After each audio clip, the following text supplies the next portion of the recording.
సామెత ఉంది లోకంలో. ఏంటి అంటే గొర్రెకు తోక బెత్తెడేనంట. ఎంత? ఎంతంట? ఎంతంటమ్మా? గొర్రె తోక.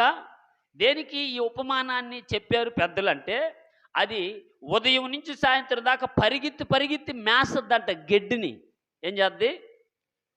పరిగెత్తి, పరిగెత్తి మేసి చూసుకుంటుందంట ఎనకాల తోకసాల. ఎంత దూరం పెరిగిందో నా తోక అని. ఎంత మేసినా స్తోత్రం చెప్తారు గట్టిగా. ఈ ఈ ఈ ఎలెమెలెకు, ఈ నయోమి తన బిడ్డలు కలిసి మోయాబు దేశానికి వెళ్ళారు. మీరు గమనించండి, వీరు వెళ్ళి చేసిన దానికి వీళ్ళకి వచ్చిన ప్రతిఫలం ఏంటి తెలుసా?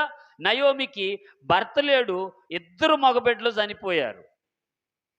భర్త లేడు, భర్త చనిపోయాడు, ఇద్దరు మగపిల్లలు చనిపోయారు. సరే, ఆ హిస్టరీ అలా అయిపోయింది. మీకు తెలిసిన మాటలు టకటక చెప్పుకుంటూ వచ్చేస్తాను. ఆడ నుంచి తిరిగి నయోమి బెత్లెహేముకు రావడం, తన కోడళ్ళతో ఒక ఆమెతో చెప్పగా, ఒక ఆమె భలే మంచి మాట చెప్పావు అత్తమ్మ అని చెప్పేసి అత్తకు ముద్దు పెట్టి ఆమె వాళ్ళ కాడకి వెళ్ళిపోయింది. రెండో ఆమె నేను ఆగను నీతో వస్తానని చెప్పి ఆమెతో కూడా ప్రయాణం చేసింది. వాళ్ళిద్దరూ కలుసుకొని యోధా బెత్లెహేముకు వచ్చేశారు. ఎక్కడికి వచ్చేశారు?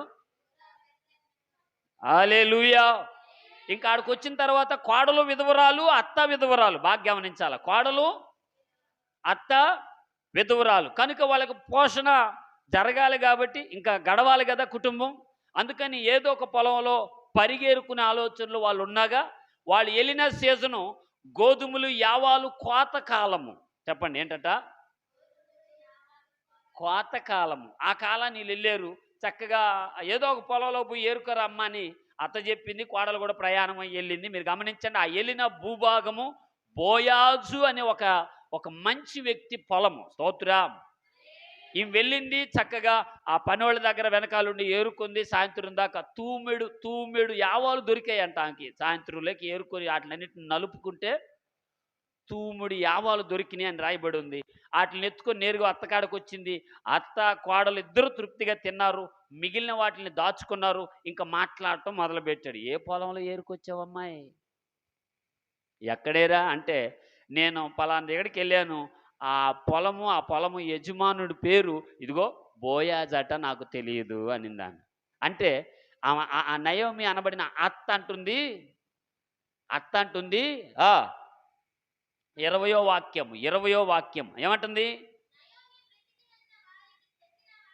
నయోమి అంటే, నయోమి చెబుతున్న మాట, బ్రతికి ఉన్న వారికిని చచ్చిన వారికిని ఉపకారము చేయుట మానని ఇతడు యెహోవా చేత ఆశీర్వదింపబడును గాక అని తన కోడలతో